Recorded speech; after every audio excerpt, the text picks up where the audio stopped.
Welcome to Dare a New Belief, a place to discover what is possible for your life after the loss of a loved one, and where you will find inspiration, insight, support, and love, and hopefully a bit of laughter to help you through your day. Now, here's your host, Nada Hogan. Welcome to Dare a New Belief, where you will find light and life, love and joy, healing, faith, and hope. A place where you get to believe in what is possible for your life.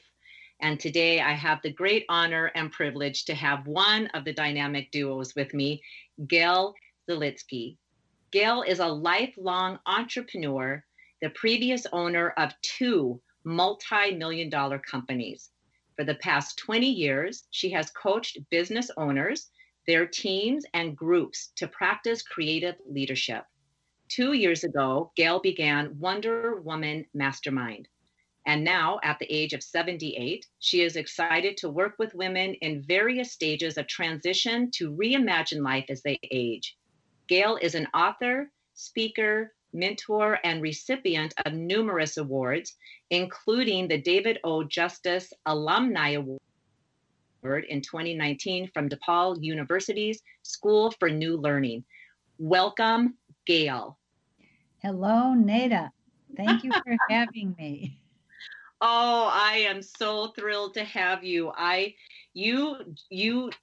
love you. That's how I have to say it. I love you.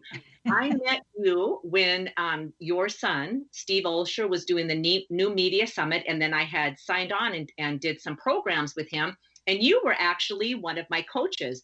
And we used to be able to call you Mom. And I loved it. And I probably could still call you Mom. But you are just fabulous. I have always enjoyed your company. I have always enjoyed your wisdom. And I'm so grateful to have this conversation with you. Oh, I am too. It's really great. I'm really thrilled to be here. And you were one of my favorite coaches. Oh, yay. Thank you. I love it. I love it. Yeah. So Gail, let's talk about, because I just love this. 2 multi-million-dollar companies. I love that. And for women to know that this is the stuff that you can do. You don't need to be relying on another person, a man or whoever, to earn your income, to make the decisions for you, that you get to do it. And I love this about you. So the first thing I would love to ask you is, what was your path to becoming a woman business owner? So my path was unexpected. Mm-hmm. And some people have called me an accidental entrepreneur. Mm-hmm. And it's not that there were no men who helped me along the way, because the most important man that did initially was my father. Uh-huh. And so my father invited me to come work in his business after a very difficult divorce with 3 small children, one who was mentally challenged, and I needed to have great flexibility. And so it was impossible for me to go into my chosen field, which happened to be childhood education.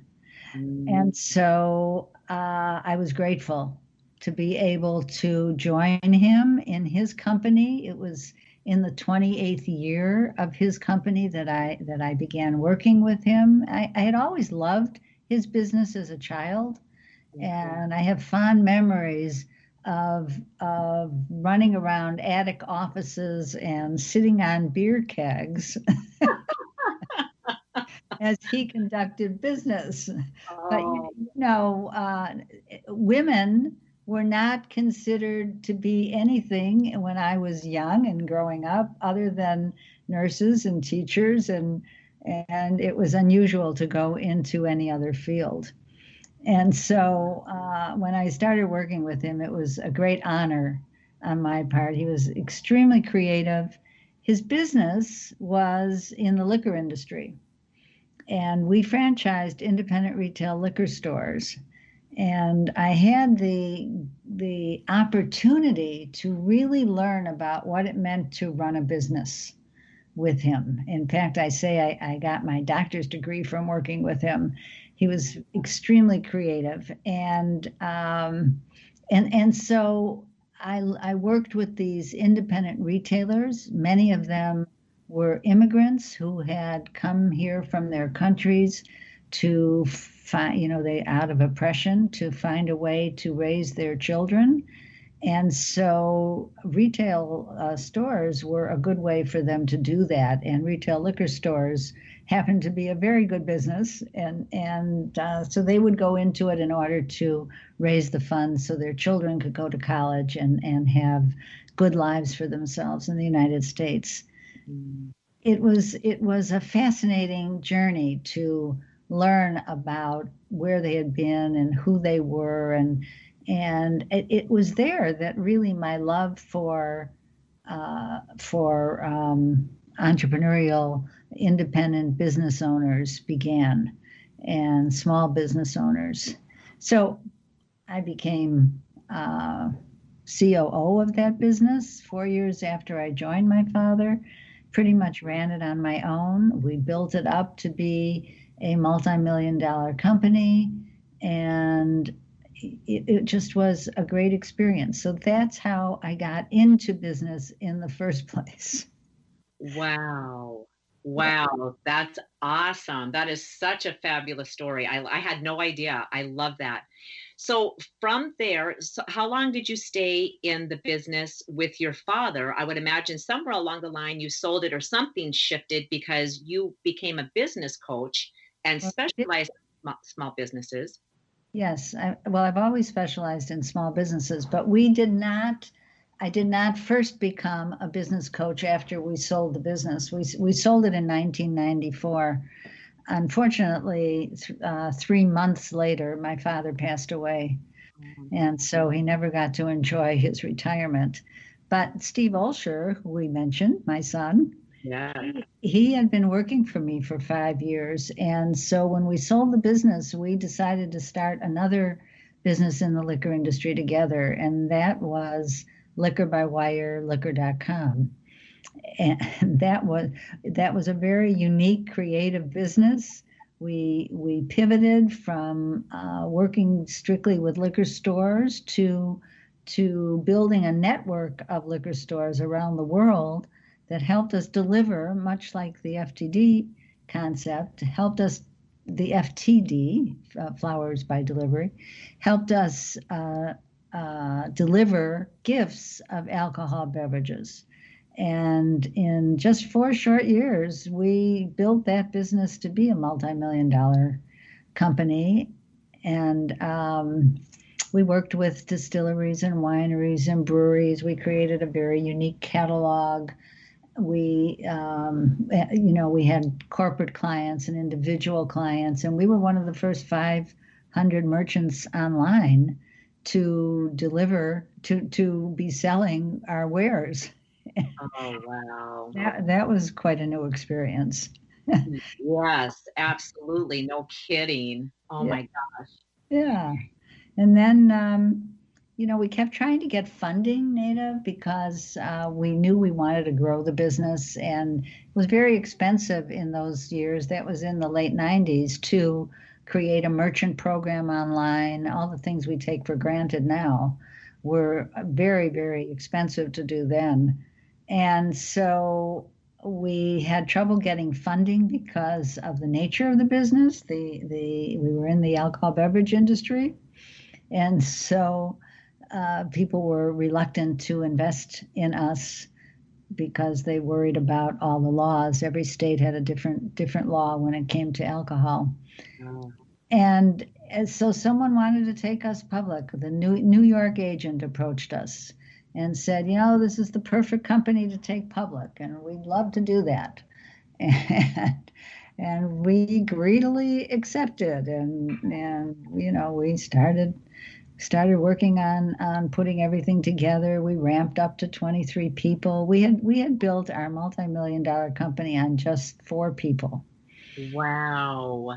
And now we had 23, and then we made the cardinal mistake that business owners can make, and we gave away management rights to New York executives who were going to help us really grow and scale the thing. What happened was it was 1999, almost 2000, and we were caught in when the stock market crashed because of all the dot-coms that had gone public, and we went down right with them. So everything imploded, and we lost it all. Nobody gained. And, talk about moments in life, right? That was pretty difficult, very difficult. And and so Steve left the liquor business. I left the liquor business too. He went on to other pursuits, and that's when I became a business coach, because I thought from those two experiences, I had enormous information with which to help small businesses grow. Wow. I can't, so I'm just going to backtrack just a little bit, because I can't imagine how scary that had to have been in 1999. It was a terrible, terrible time. It was so scary. And, when you look back, and as I have so often, I realize how little I knew and how easily I was swayed by others. I like to think of myself as a strong woman today. I can tell you I was not a strong woman then. And I did not stand up for my own convictions. I didn't follow my gut. I didn't do the things that I could have done to either protect the business or get out of it in a different way. And so I've learned a lot in all these years. And that's why I love coaching women business owners, because I feel I have so much to impart. And there's women are so much smarter today than I was, that they look for others who can help them and work with them to become strong leaders, good marketers, create their own personal and professional brand, and most importantly, to live the life that is right for them. Yes. Oh my gosh, it's so important, because what is the point of getting into your 70s and 80s and 90s if you're not living the life that is right for you, and it's not a passionate life? You're just existing and going through the motions, and there's no life in that at all. That's right. That's right. That's where all now you're talking about the Women Over 70 Aging Reimagine podcast that I run with Catherine Marino. Yes. Stories that we hear about women, and it's true that as you age, there's no reason why you can't get stronger and smarter and wiser and use all of that to your advantage. Absolutely. And help others along the way, because, right, just like when you were younger, you didn't have somebody showing you the way. Your dad had passed away, and you didn't have somebody who was saying, like, follow your gut. And in fact, I want to go back to that so I don't forget.